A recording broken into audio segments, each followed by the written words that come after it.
Bonjour Françoise. Vraiment. Alors toi tu es nutritionniste et tu reçois une bonne part de ta clientèle qui arrive en fait avec une demande autour de la gestion du poids. Du bon poids, soit en perte, soit en gagner, mais en tout cas la question est là.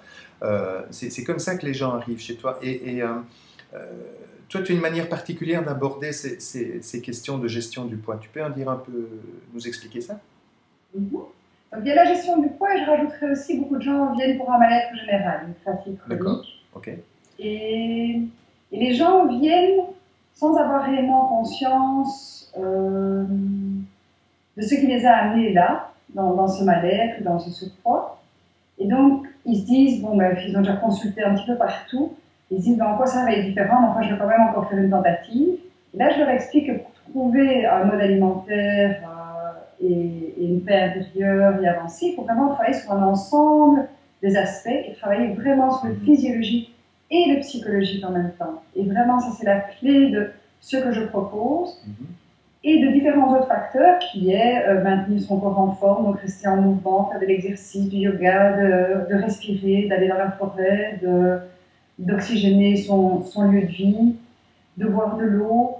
Mais c'est l'ensemble de ces différents facteurs qui vont nous amener à la santé et l'équilibre émotionnel.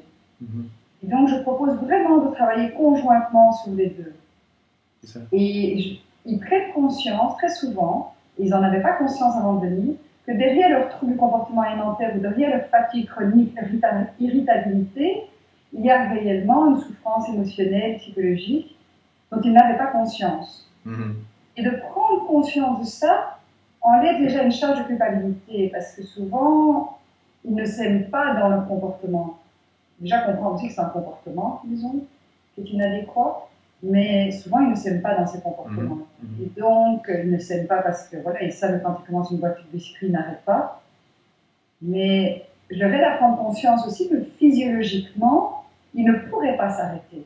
Parce que comme ils sont devenus dépendants des sucres, leur glycémie n'est pas du tout stable, et quand ils ont des hypoglycémies réactionnelles et que leur taux de sucre dans le sang descend en dessous de la norme, ils ne sécrètent pas cette fameuse sérotonine, qui est le neurotransmetteur de la bonne humeur, qui leur permet de mettre un frein, de dire stop et de dire 2 morceaux de biscuit, c'est très bien, 2 morceaux de glace, c'est parfait. Ah oui, c'est ça qui est intéressant. Physiologiquement, Oui, il n'y arrive plus.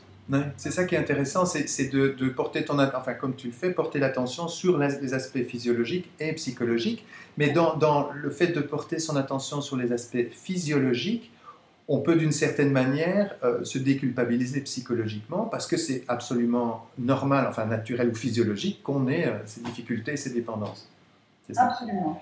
Et très vite, ils ont des effets positifs et ils sentent vraiment la différence au niveau de leur irritabilité, leur capacité de faire face aux événements, en déjà commençant par un petit déjeuner salé, par exemple. Donc, oui, vraiment, très vite, ils prennent conscience qu'il y a un lien et ça leur permet de leur enlever vraiment un poids déjà. Oui, tout à fait. Oui, il y aurait initialement deux parcours, plutôt, on va dire, médical et nutritionniste classique, je vais dire, qui serait juste le comportement ou les régimes, on pourrait dire, ou les psys de leur côté, qui seraient juste dans la réflexion de la difficulté qui est vécue là. Ici, toi, tu vois ça de manière globale et holistique, on pourrait dire. Oui, j'aime beaucoup ça, ça me semble très important. Et les gens aiment bien être soutenus sur les deux points, et en fonction de leurs besoins, on va travailler plutôt un aspect qu'un autre dans la consultation. D'accord. Merci beaucoup, Françoise.